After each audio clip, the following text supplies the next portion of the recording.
And now, it's time for another Dice Tower review with Tom Vasel. Taiji, I think I'm pronouncing that correctly. It means great duality. And it's a game by Blue Panther Games. And as you can see, the box is basically has laser etching in it. And that's all Blue Panther games. They're like that. And so sometimes I played some Blue Panther games that I wasn't really fond of, but when you do find one you like, this is a great game to have sitting around because it looks good. And the inside's not so bad either. Inside it has a board that's 2 pieces, and you put these pieces together to form a shockingly boring grid. And on that grid, you'll be placing these pieces that have one light side and one dark side. And both players, there's 2 players in the game, are using the same pieces. Now, if you look at the rules are only a couple pages here because the game's very simple. One person's light, one person's dark. On your turn, you take one of these pieces and you place it somewhere on the board, anywhere you want. But what you're trying to do is you're trying to make groupings of your color. Because at the end of the game, whoever has the largest grouping of their color wins. That's it. The game is that simple.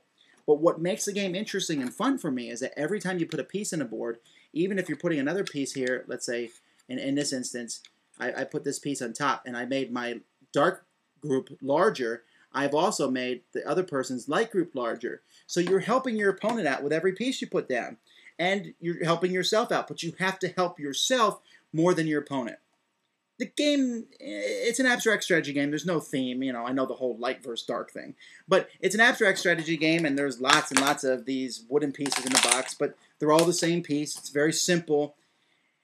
And yet, I kind of like that simplicity. I like the fact that you can place pieces in such a way that you're boxing your opponent's grouping into a corner and don't let it grow any larger than, say, 6, while you're trying to get that one grouping that's 7 or larger on the board.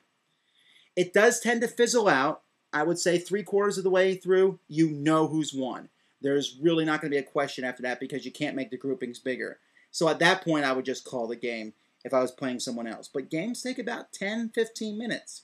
I suppose you could sit there and think for a really long time, where am I going to put this piece? But really, it's just simple. Put a piece down, try and make your groupings bigger without making your opponents much bigger at all. That's it. Not a very long review I have here because it's not a very long game. But it looks good. It feels good to move around these wooden pieces, and it's very simple. And yet, it's not so simple as to offer up some decent strategies. So I give this one a recommendation. Now, if you don't like abstract strategy games, maybe you shouldn't try it out. If you're looking for something really deep, maybe you shouldn't try it out. But I think it's deep enough. It's deep enough that I enjoy it. And I would add it to my list of abstract strategy games that I like to play. And I'll keep it for that reason. So try it out. I think you'll like it. Thanks for joining us today.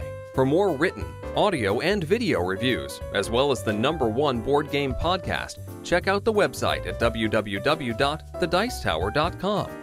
Until then, this is Eric Summerer, and you've been watching The Dice Tower.